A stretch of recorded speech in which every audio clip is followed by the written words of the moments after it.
It's bad. Anime.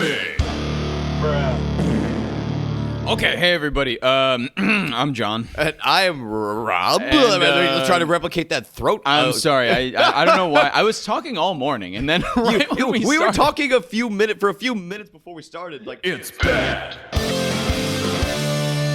leaving it. I'm John. I'm Rob. And this is Bad Anime, the show where we decide is this anime bad? Okay. Well, kind of continuing with the trend that we started a while ago with like Hana no Asuka Gumi. We're in another girl gang. Hashtag girl gang. Girl gang. Anime OVA. You didn't tell me you're gonna do that. Wasn't prepared. You should have expected. I really should have expected, given the everything. But yeah, today we're looking at actually what basically the shot across the bow, so to speak, and like the not this particular OVA, but the original manga was given credit to starting this whole delinquent schoolgirl craze that happened in the manga world in the 70s, which is around the time this came out. I forget the year this came out off the top of my head, but this is SUKEBAN DEKA. Yeah. Which, if you were to translate that, the closest translation I could think of would be delinquent detective, which is a cool name. Cool. I like that. Double D. If I was retitling this, that's definitely what I would do. But this and the word SUKEBAN is actually a reference to the craze, which basically means like a female delinquent. Oh, okay. The crazed, is it? The craze meaning there was a craze around SUKEBANs in the 80s. In the 80s, well, it was weird how this fad happened. I talked about it a little bit in Hana no Asuka Gumi, but I'm going to reiterate real quick. Go for it. In the 70s, there was a whole craze around these manga. Everyone was so just consuming huge amounts of SUKEBAN manga, because people just like badass schoolgirls beating people up. I mean, who wouldn't, right? Exactly. And especially in the 70s, it's kind of forward thinking to have such strong female protagonists. Yeah. And we'll talk about this more later, but how modern some of this stuff can be. But in the 80s, what was really funny is there was a ton of live action shows based on these manga. This was the first one, really, SUKEBAN DEKA, and it was very popular. Wow. And just as a side note, The live action was very popular. yes, and as a quick side note, Interesting. the first episode of the live action SUKEBAN DEKA series is one of my first favorite episodes of anything. Really? I fucking love the first episode of that show. Wow. So much. You know what was really funny? Because we watched SUKEBAN DEKA on YouTube. Yes, and we watched the anime, to be clear. Right, the anime. Episodes 1 and 2 Yes. are available on YouTube. While I was watching the first one, I believe, in the sidebar, it gave me recommendations, and it was like SUKEBAN DEKA. Yeah. But it was a live action version, Yes. episode 1, and I was like, oh, they did a live action of this Yep. too. It was, and this came first. The live action came first. Wow. It went manga in the 70s. The live action drama happened in the 80s. Wow. And then this OVA came out in the early 90s. Wow, that's a fascinating transition. Yeah, because usually it goes at manga, anime, then live action. Yeah, right? but no, they just flip the order around. Wow. And That's weird, but interesting. And I'm It glad is. you say that the first episode of the live action is one of your favorite first episodes of anything. Yeah. Because that's really cool. Yeah. But like the anime, because I saw like the thumbnail of the live action. Yeah. And it looked like nobody looked like the characters, at least. No. Yeah. Everybody just looked like a Japanese girl. they all look like normal Japanese schoolgirls. Right. They did. Yeah. While in this version we have our main character Asaka. Well, this is a very minor point because we watched the dub. And they pronounced her name as Asamiya, her last name, but I'm like, that's not how it's pronounced. But How do you pronounce it? Asamiya. Asamiya. Oh, okay, okay. Sasaki Asamiya. Saki Asamiya. Okay. Yeah. Yeah, they do say Asamiya. It threw me off. It doesn't in the matter, but like when the pronunciation isn't super Japanese, like you know what I mean. You can be a little closer. Sure. They might have just read it and not heard the original audio, which because this was done. Presumably this dub was done in the early 90s. Right. Given the presence of Amanda Wynn Lee, fucking killing it again. Yeah. Okay. Was she the main character? She was Saki? Yeah, she was Saki. Okay. And she was also the lead in Burn Up W. You know what it sounded like? Uh-huh. It sounded like they hired one really good voice actor. Yes. And then everybody else was played by one dude. That's exactly what it sounded like. Now, see, it's so funny you mentioned that because I watched this a while ago. But I gave it a cursory rewatch right before we talked about it. And, of course, all I know... Because when I first watched it, I just kept saying, God, Amanda Wynn Lee killing it again. And then I just watched and listened to every other voice. I'm like, okay, not as good. not quite there yet. Because like the other voices were very like, oh, it's a voice actor. Yes. But with her, it was like, An this actor. is Saki. Yeah, this is- like yeah, exactly. I'm hearing Saki, and like even all the expressions that she made and all Yeah. the things that she did, Right. like, even like the fight choreo with her going like yeah. was really good and Yeah. very emotionally charged. And I feel like you don't really get that with a lot of like early 90s, late 80s OVA dubs. No. Because the dubs are usually pretty like, I'm not going to say Okay. phoned in, Yeah, but yeah. they're like very like, oh, they're wacky. Safe. They're like, ooh. Let's call him safe to be yeah. fair to everyone at the time. 'cause, And every like evil man character always sounds like that doctor in Bow the Visitor. I when was they're about like, to say, hello. It all sound like this. Yeah, it's very like the it's- prison warden yeah. in like the very first scene of the first episode definitely had that same voice. And I'm like, Definitely. okay. Definitely. First draft, buddy. I get it. Yeah, exactly. It It's always works. like it does. But you're kinda right. like- First draft. I kind of like make it akin to any like show, like live action TV show in Right. the United States in the 1950s. How everybody talked. Take like Abbott and Costello from Yeah, like yeah, the 1950s, and kind of take anybody out of that, and that is for some reason the anime dub go to in the 80s and 90s. It's a very weird I don't know parallel, right? It's very strange. I don't know what they were thinking with that, but either way, It was so new and exciting. it was very exciting to see a good dub performance from Yeah. at least one person. Yeah, in a time this frame where they anime. just, like you said, just weren't that common. Yeah. And luckily Saki was such a fun character where she had a lot of emotional range. She did. Because in the very first scene, they tell her, "Hey," they cut to like a juvenile delinquent center or prison, Right. and they were telling her, "Hey, we're police, but there's some things we can't handle. There's places we can't get into. We're gonna send you into schools to help us solve these crimes." And she was like, and I love how Saki said it. She's like, "Why would I want to do that? I get 3 meals a day here, Yeah. and I have a roof over my head. I don't want to go back to my old life."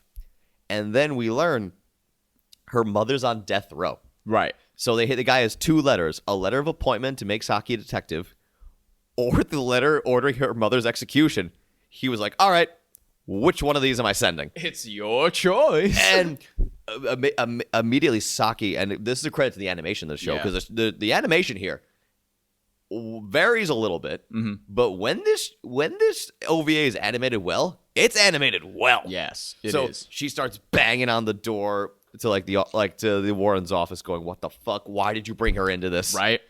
Didn't I suffer enough?" I forgot the exact verbiage, but even just in my, There was there was enough that I suffered for. Or Exactly, something yes. something Something like that. A line like that makes you go like, wow, she must really not want to leave prison. Exactly. Damn. So, and immediately, even in my rewatch, I'm like, I'm invested again. Yeah, 'cause I've seen this before, and I'm invested again. She is she's that like hired gun mentality, I guess, Yes. because I feel like I've seen this.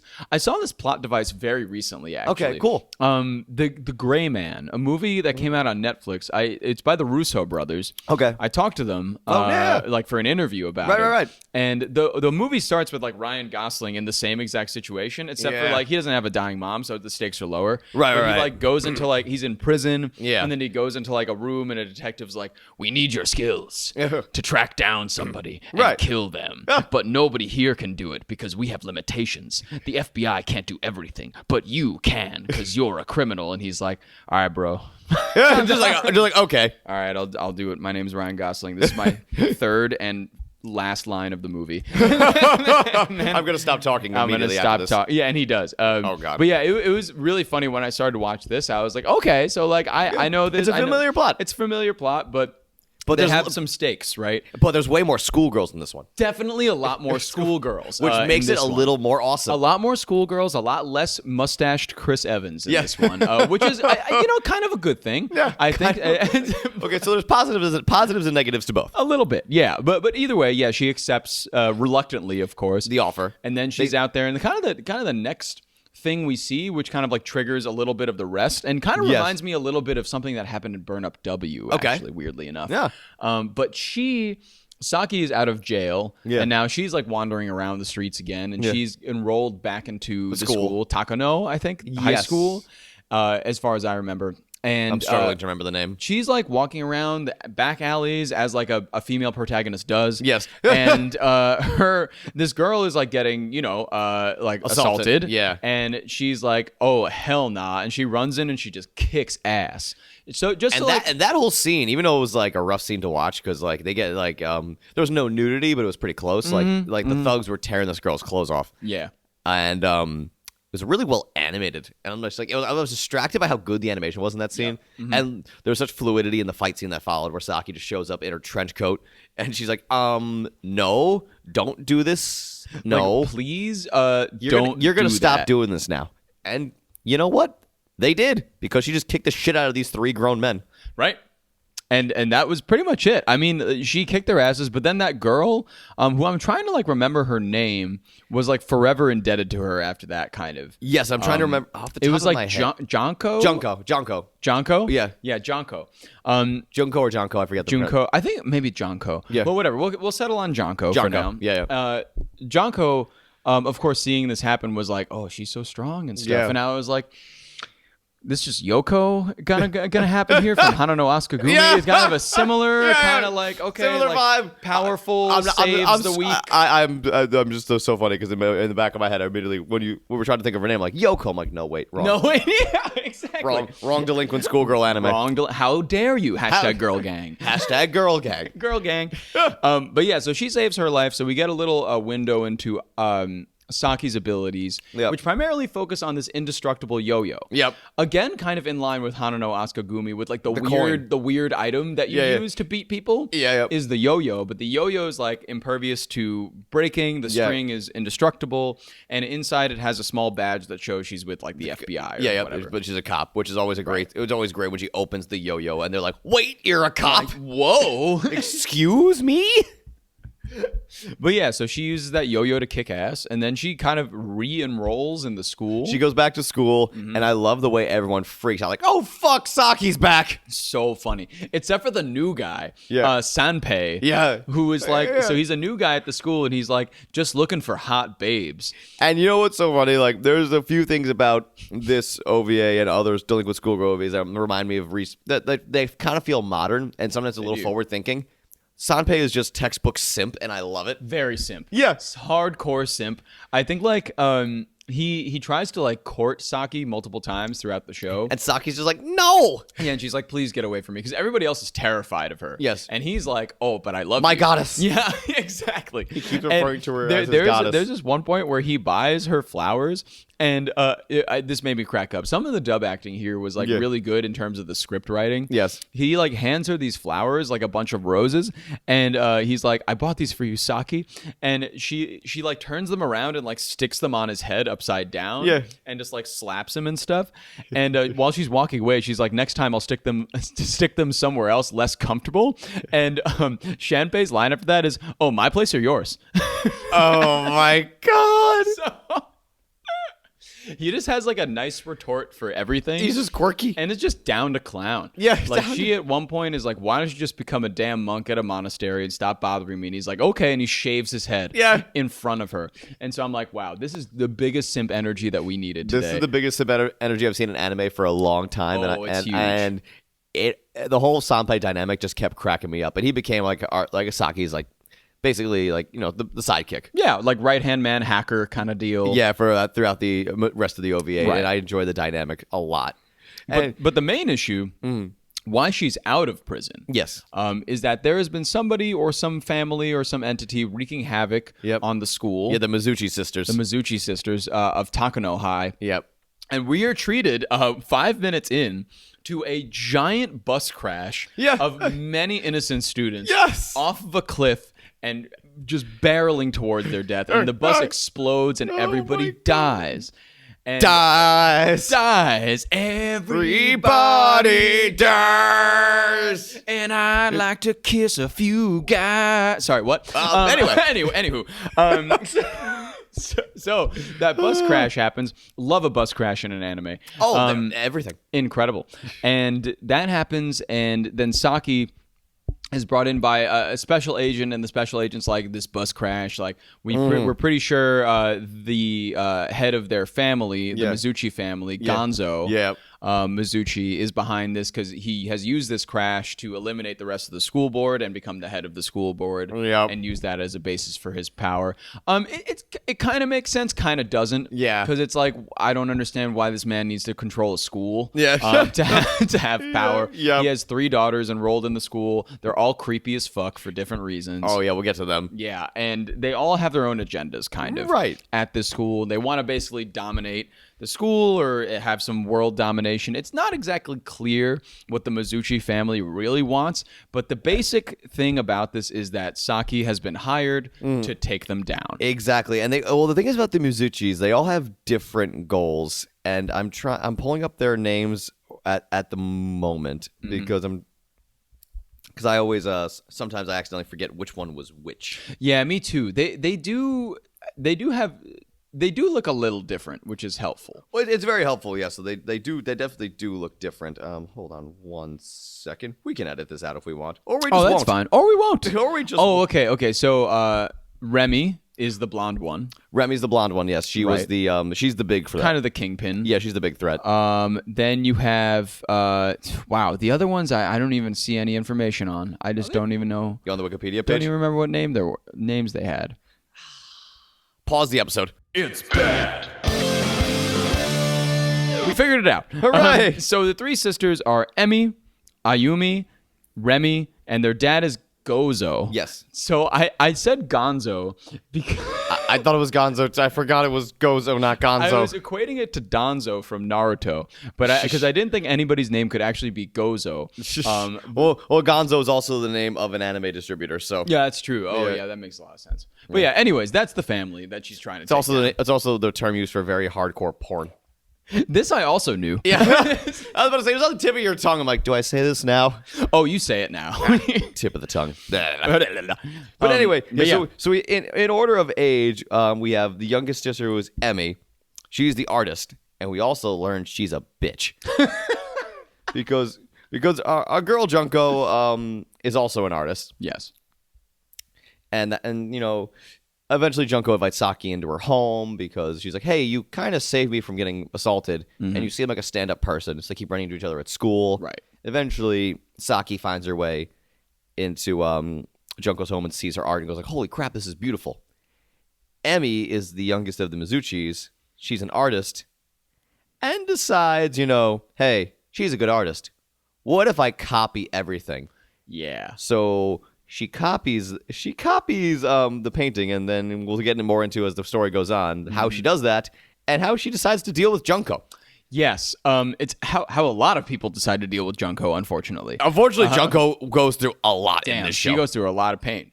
And the thing is, like, Saki, I think in meeting Junko and saving her, kind of befriending her and, like, you know, hanging out with her, basically, like, she is her only thing tying her to people. Yeah. I feel like otherwise, because she doesn't really have anything to fight for otherwise, other than her, like, mom, I guess. Exactly. So Junko is like that kind of realistic character. She's that kind of like she's the emotional weight. exactly so to speak. of the situation, Yeah. right? And yeah, like you said, you have Saki's mom, but unfortunately she has no bearing on the story. She doesn't have much bearing on the story. Right, It's she a doesn't. primary motivation, but it's the extra, I guess, emotional incentive. Yeah, Like it is. Junko's character, and Junko is by every means a good person. Right. So she's a character that we're quickly led to sympathize with and grow attached to. Definitely.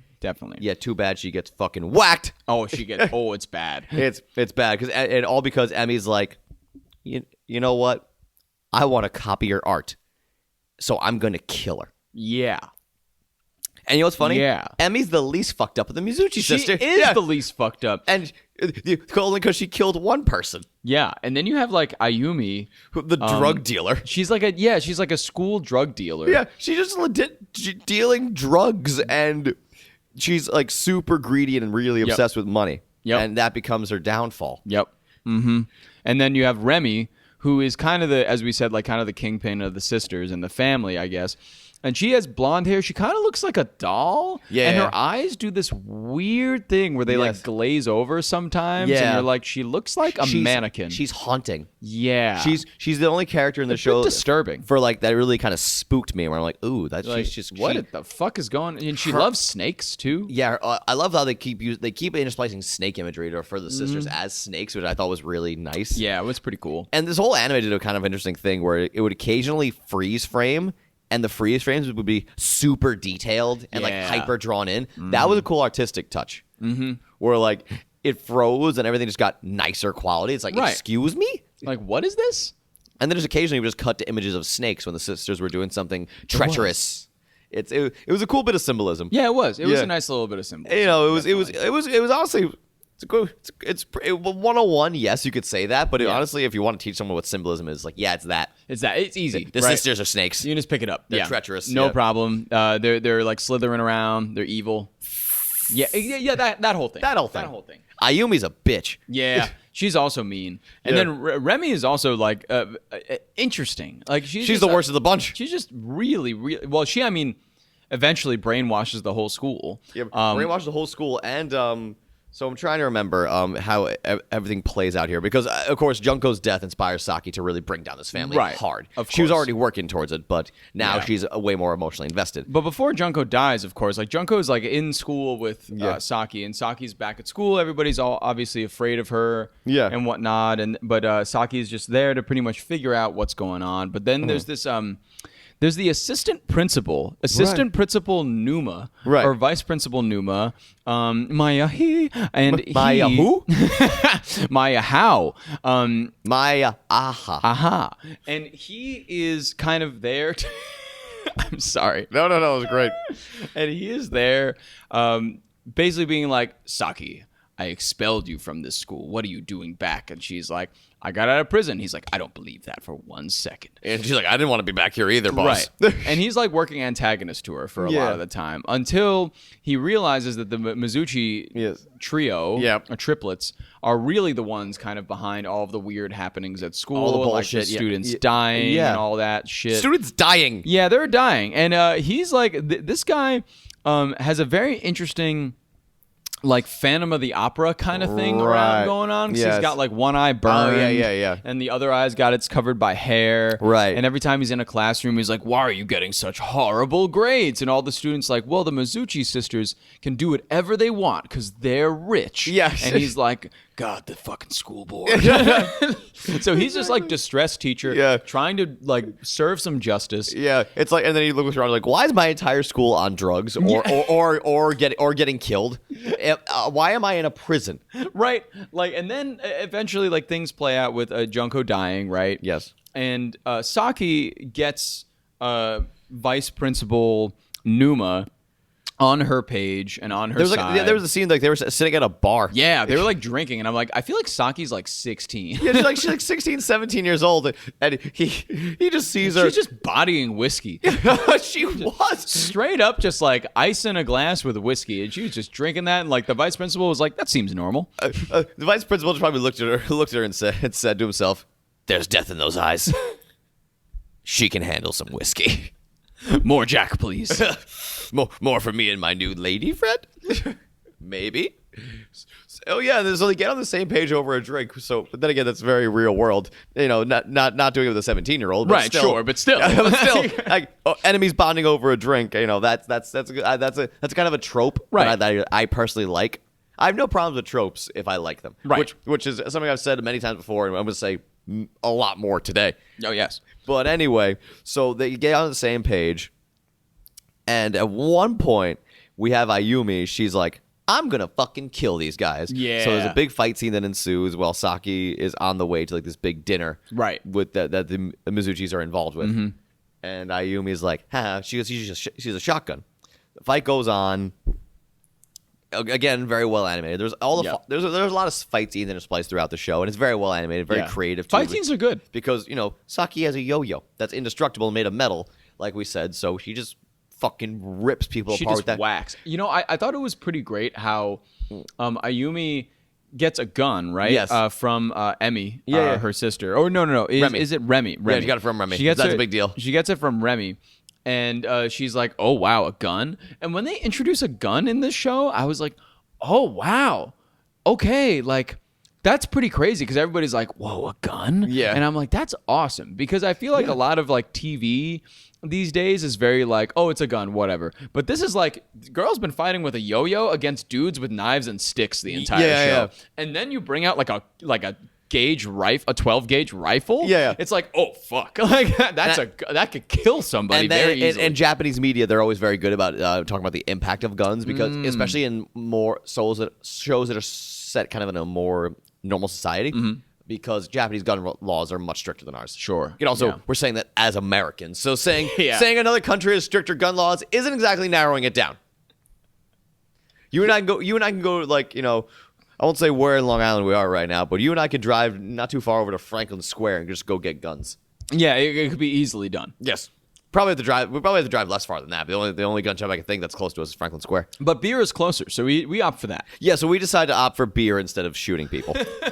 You know, which is a pretty good idea. You know, fascinating idea. Don't shoot people. Drink beer. Yeah. Is that our message today? Is that what we're doing? Is that the moral of the podcast today? If only someone taught that to Ayumi, because what happens is, as the fight scenes goes on, she's originally, because Sanpei's with Asuka, Right. I almost said Asuka, with Saki, Asamiya, and you know, so at one point Ayumi has the gun pointed to Sanpei, but Saki, you know, intervenes and stuff, and then so Ayumi has Saki on the ground. It's like she does the classic villainous taunt where she tries to make Saki beg, and she's like, "No, just shoot me if you're gonna shoot me." And then Ayumi fires, but the gun backfires and shoots herself in the face, like the bullet, you know, backfire happens because Remy rigged the gun. Yeah. So that way she could wipe out one of her sisters and take more money for herself. They'd take all the money, yeah. Which is nuts. Oh, yes, my I forgot. God. Thank you for bringing up that very important point, because as the fight's going on, Ayumi pulls out like this like little gadget that like is hooked up to her alarm system that's next to her safe. And she has that freak out that she realizes, and I think she screams, "Someone's trying to steal my money!" So she wants to make quick work of Saki after taunting her for a little bit. So goes to shoot her and then shoots herself in the head. And then she realizes Remy did this to me. And now Remy's just stealing all of her money. Remy's taking the entire family, I guess, like what do you call it? The fortune? Yeah. I guess the entire family fortune, because then, right, they get to the dinner thing. The art show / dinner where like Emmy, Right. The other sister, the youngest, showing I the piece, believe. right? Yes, Yeah. and she was gonna show the piece that she made, or she copied off Junko. Yeah. And of course, Junko is killed at this point. Yeah, this one she's dead. And Saki couldn't do anything about it, which is Right. unfortunate. Yeah. And Emmy's like showing off her piece, and they're like, she won an award for it, and they're giving her the award at this event, at this like very nice like gala kind of thing. Yeah. Then Saki comes in, is like, "That's not your painting. Yeah. I know it." And we all know it. And she like brings out like Senpei and also like the vice principal, and they come out with like these different paintings. And then they're like, she copied them. And also, you killed the girl. Yeah. And everyone was like, "Oh my God, she copied those paintings." What a horrible crime for a high schooler to commit. It's like, oh, and she killed that girl. Oh, I don't know who that was, but she copied those paintings. Oh no. You see, murder's one thing, young lady, but plagiarism? You might get detention for this. Expelled. And so then what happened was she like got them red-handed, obviously. And like Emmy is there with the dad, Gozo. And but the thing that happens is when she has them red-handed, all the reporters are coming in like, "Oh my God, like this is a scoop." Some woman who's brainwashed, shoots both Emmy and Gozo in the head. And then shoots herself. Which she was brainwashed by Remy to do this. Yes. And now Remy is the only family member left in the Mizuchi family. So she has all the money, all the power, all the control, fortune, everything that comes with that. And Saki's like, "All right, so now I got to fuck up this Remy chick. I got to find her and I got to mess her up for what she did. So we need to fight on top of a burning building." Yeah. Which is exactly what happens. Well, also this one scene got me where, because the entire time Remy is dressed very formally, like you know, very mannequin-like. It's like a doll, porcelain doll. Thing. Yeah, right. So eventually, she's on the rooftop of the Mizuchi family compound or whatever, and Saki's like, "You bitch," so and so forth. You know, it's time for us to have our final duel. So Remy just rips off her clothes, and underneath is like this camo military outfit. And I was like, hold on. I was going to mention this. Yeah, just like, wait a minute, I was ma'am. just absolute like tactical military, like American tactical camo military gear. And I was like, where did this come from? And it would make sense kind of if it was tied into what her weapon was, but instead of using anything that relates to American military tactics, she just has a big whip. It's like a big Indiana Jones whip. Yes. Of some fucking kind. Yeah, so if you pull up the gear and like actually like look like Indiana Jones, for example, it would make kind of sense. But no, I love how the costume and the weapon choice had no correlation whatsoever. It just did not match at all. No. And I like what they did, though. I will give them credit for using a whip because they occasionally animated it to look like a snake. It wasn't a snake. They did. But it symbolized, That's what it got me thinking. I was like, is it a snake? Is she holding a snake? But no. Is it Scorpion Spear? But it looked like it. But it was so cool because the final fight scene was basically this whip versus Saki's yo-yo. Yeah. And the weapons that complement each other, so it led some very creative fight scenes. Right. She whipped a lot. No nay though, unfortunately. No nay. Unfortunately. And there was a bomb there was a bomb somewhere that blew up. Yeah, they planted a bomb. Or Remy was about to leave. Yeah. And then Saki comes out, like, following her. Yeah. And she's in a helicopter, and she jumps out of the helicopter. Yes. She's like, I gotta finish this. And her, like, coworker guy is like, Remy, why would you fucking do that? Like, we could have just gotten away. We could have left. She can't fly. Yeah, We could have gotten She away. can't fly. Oh my God, this could have all been avoided, and it could have all been fine. But you chose violence. Yes, but you chose violence. And she goes down there to fight Saki, and they're like having a fight scene. But while this fight scene's happening, right? Yeah. There's a character we didn't dive into that much because he's not really that important. I think he goes by K, and he's like Jinichiro? Ken? something like that. Long silver hair dude? Yeah. Yeah, her like Saki's mentor, yeah. Yeah, Saki's mentor in like the FBI, military, whatever. His live action version's hysterical. Oh, I bet. He doesn't have the long hair or anything. He's just God. some very straight-laced Japanese dude who shows up and Saki's like, Ken Jinichiro.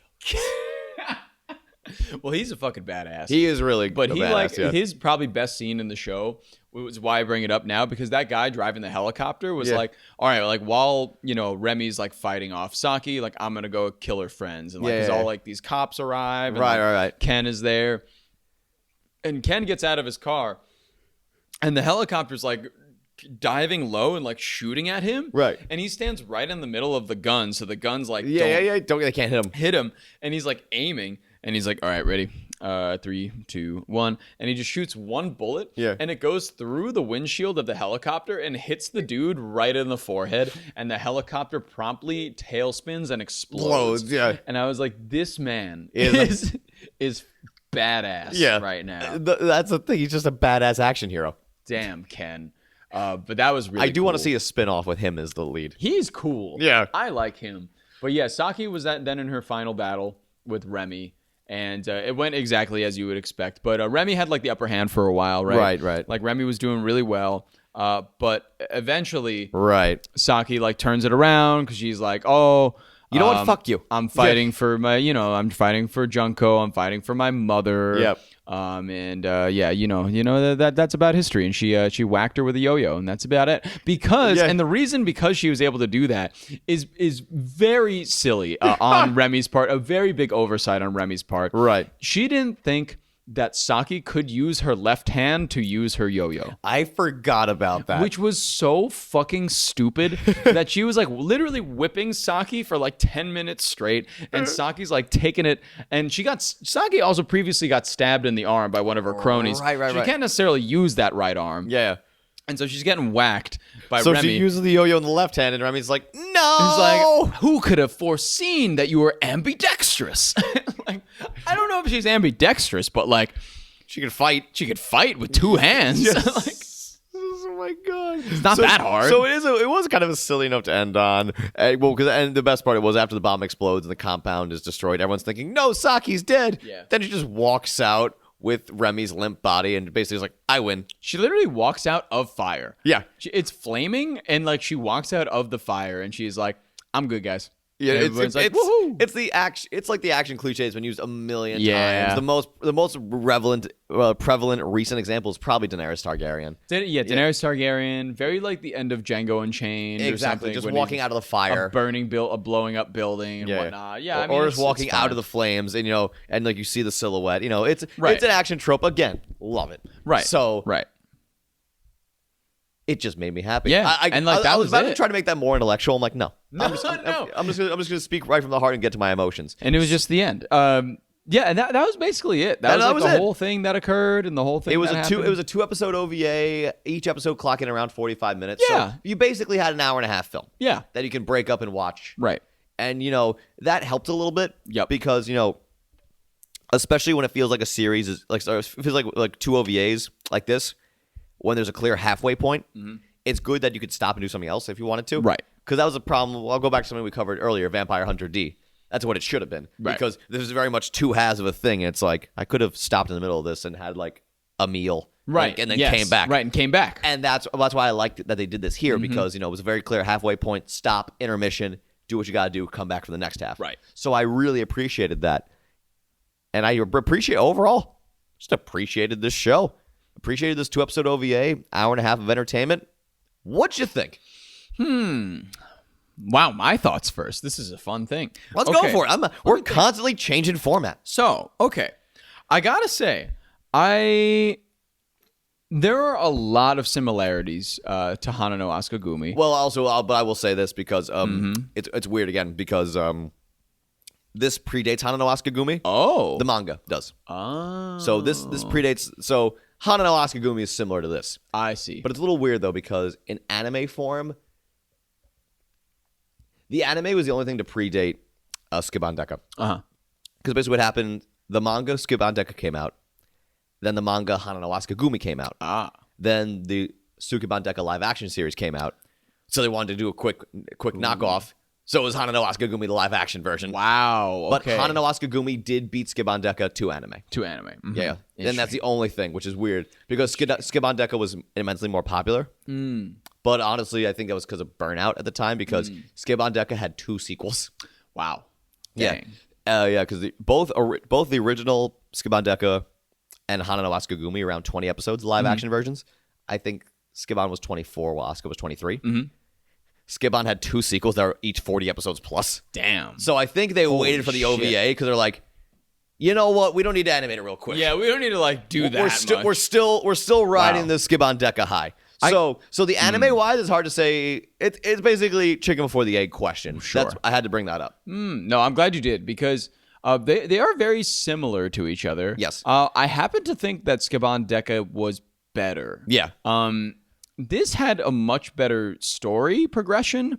They didn't try to do everything, Which is great. like how they did in Hana no Asukagumi, or like the one that we watched, the first OVA. Yes. They tried to do a lot in that. And this one, it was pretty clear. Yes. What was happening. It was very direct. There weren't there were side characters, but there weren't really many side plots. Well, that was the problem with the first Hana no Asukagumi OVA. Was Too there much shit. so many side characters. Oh yeah, and the animation wasn't good. Tried to fold in too much shit. It's just like, when you got a good pizza, why do you got to put 8 toppings on it, right? Yeah, exactly. You got a good pizza, it's a good pizza. You're going to eat that pizza, you're going to be happy, and you're going to poop it out later, and you're going to be happy when you do that. Exactly, and then you're gonna eat more pizza because you're sad you pooped it out. Exactly. And then the cycle continues for the rest of your life until you die. That's the circle of my life. And then you die. And then you. The circle of my life. A big pizza pie. Everybody dies. Everybody dies. Everybody dies. Yeah, so it was good. It was good. It was good. Definitely, I gotta say, thoughts here on bad or not. It wasn't bad for sure. I think it was. I think the animation was very of the time, of course. Yeah. Very early 90s, late 80s. And sometimes good. And which is good. I mean, it had that grain to it that I kind of enjoy. And a grain you were getting much more familiar with, and I've seen you appreciate more and more as these shows go on. I have been appreciating more and more of that 90s-esque kind of grainy style. And I think the dub here was pretty good in 50% of the way, and all of Saki's lines were expertly done, and everything else was kind of bumbly and stupid, but I thought just generally but it all served the purpose though. it served a purpose, exactly. But as as a series, as like a 2-episode OVA series, I thought it was very good. It got all the information across that it wanted to get to. There was no questions and no confusion. No questions. It ended everything with a nice bow on it, I think. Yeah, there was no plot devices left dangling. Everything they brought in was wrapped up in a satisfactory way. It was, and in good time, I think. Like if it was a good length. I think if it was longer, it would have maybe dragged. If it was shorter, it wouldn't have been enough. Exactly. So I think, Really, this show did everything it needed to do, and that's where I'm gonna say right now, definitely not bad. Yeah, no. And you know what? It's one of those things where,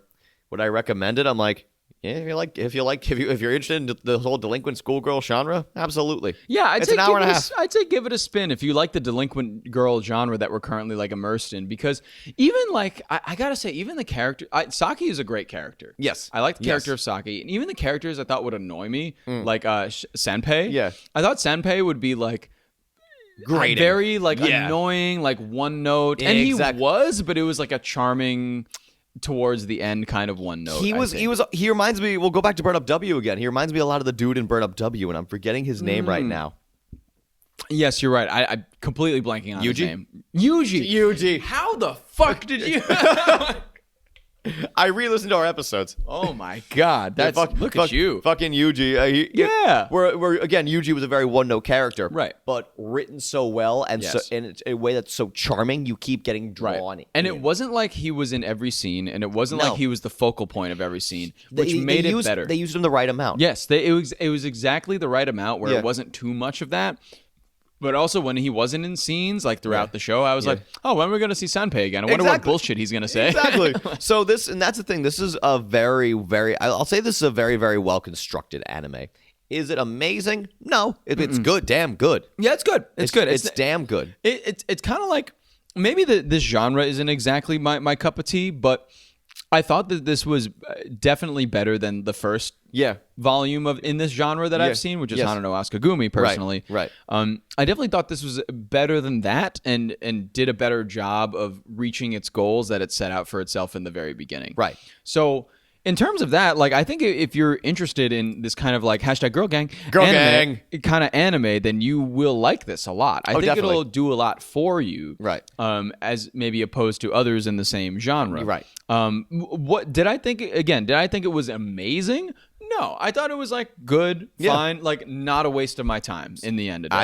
I think the best word to use here is a solid. Yeah, solid. Damn solid. Very solid. Damn solid. And I would, and this is my second time watching it, and I still enjoyed it. Yeah. So. Right, there you go. You know what?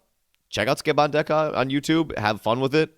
And, if you can find the live action series, definitely check that out. We might have to talk about it a little bit about it in the future because it's fucking wild. Oh, cool. It's wild. We gotta do a lot of live actions coming up soon sometime. That's the thing. There's so many anime tied things. Either there's so many, anime that have live action spinoffs or things that were live action that have anime spinoffs. So the potential there is unlimited. So we'll dive into the future a little bit. Yeah, we will. But until then, we'll see y'all next time. I don't know.